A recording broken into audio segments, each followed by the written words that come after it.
আসসালামু আলাইকুম। শেখ হাসিনা সরকারের গুম ও খুনের চাঞ্চল্যকর তথ্য দিলেন জিয়াউল আহসান।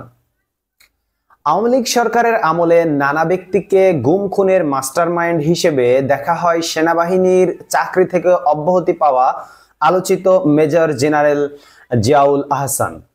এছাড়া আয়নাঘরের জনক, ফোন কলে আড়ি পাতা, মানুষের ব্যক্তিগত আলাপ রেকর্ড ছাড়াও হেফাজতের ঘটনায় যৌথ অভিযানে সরাসরি সম্পৃক্ত থাকার অভিযোগ রয়েছে তার বিরুদ্ধে। ঢাকা কলেজের সামনে ছাত্র ও হকার হত্যা মামলায় বর্তমানে রিমান্ডে আছেন জিয়াউল আহসান। বুধবার 28শে আগস্ট ঢাকা মহানগর গোয়েন্দা পুলিশ ডিবি সূত্রে জানা গেছে, জিজ্ঞাসাবাদে আওয়ামী লীগ সরকারের করা গুম খুন সহ অনেক স্পর্শকাতর বিষয়ে বিভিন্ন তথ্য দিয়েছেন ন্যাশনাল টেলিকমিউনিকেশন মনিটর সেন্টারের এনটিএমসি এই সাবেক মহাপরিচালক।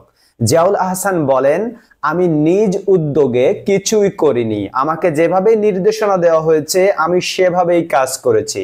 আমার কাছে নির্দেশনা আসতো একবারে শীর্ষ পর্যায় থেকে। কিছু কিছু বিষয়ে সাবেক স্বরাষ্ট্রমন্ত্রী আসাদুজ্জামান খান কামাল নির্দেশনা দিতেন।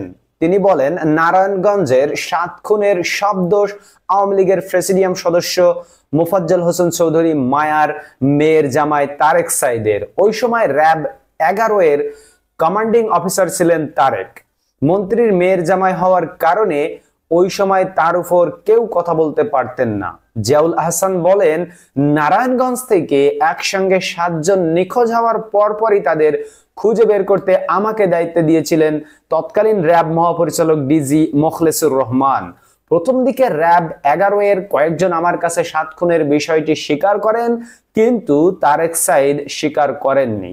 আওয়ামী লীগ নেতা শামীম ওসমানকে সুবিধা দিতেই স্থানীয় আওয়ামী লীগ নেতাদের নির্দেশেই বহুল আলোচিত 7 খুনের ঘটনা ঘটানো হয়েছে বলে ডিবিকে জানিয়েছেন জিয়াউল আহসান। তো বন্ধুরা, যেমনটি আপনারা শুনছিলেন, জিয়াউল আহসান এখন রিমান্ডে আছেন। আশা করি বাংলাদেশে যত প্রকার অপকর্ম হয়েছে এই জিয়াউল আহসানের হাত ধরে অধিকাংশ হয়েছে, এবং তিনি এমনটাও বলছেন যে তার কাছ থেকে নির্দেশ আসতো সরাসরি উপর থেকে, অর্থাৎ উপর হচ্ছে প্রধানমন্ত্রী এবং স্বরাষ্ট্রমন্ত্রী, সেখান থেকেই তার কাছ থেকে নির্দেশনা আসতো এবং সে অনুযায়ী কিন্তু সে কাজগুলো করতে। এবং একটি ঘটনা আছে, আপনারা সকলেই হয়তো কম বেশি জানেন, যে জিয়াউল আহসান মানুষ মারতে দ্বিধাবোধ করে না। কেন? এই প্রশ্ন জবাবে তিনি কোথাও এক জায়গায় হেসে হেসে বলেছিলেন যে তার কোন একজন সহকর্মী তার কাছে জিজ্ঞেস করেছিল, আপনি এত মানুষ হত্যা করেন, আপনার কি কখনো খারাপ লাগে না? তখন বলেছিল যে না, আমার তো কোনো সন্তান নেই। তার কিন্তু কোনো নিঃসন্তান একজন মানুষ জিয়াউল আহসান, তার কোনো সন্তান নেই, যেন তার নাকি খুব বেশি খারাপ লাগে না যখন কাউকে গুলি করে বা একাধারে অনেক মানুষকে, আপনারা জানেন, আয়নাঘর থেকে শুরু করে নারায়ণগঞ্জের 7 খুন থেকে শুরু করে ত্বকী হত্যা থেকে শুরু করে বিভিন্ন সময় বিভিন্ন নেতাকর্মীদেরকে হত্যা করা হয়েছে, এবং এই সবগুলো হত্যার মাস্টারমাইন্ড ছিলেন জিয়াউল আহসান।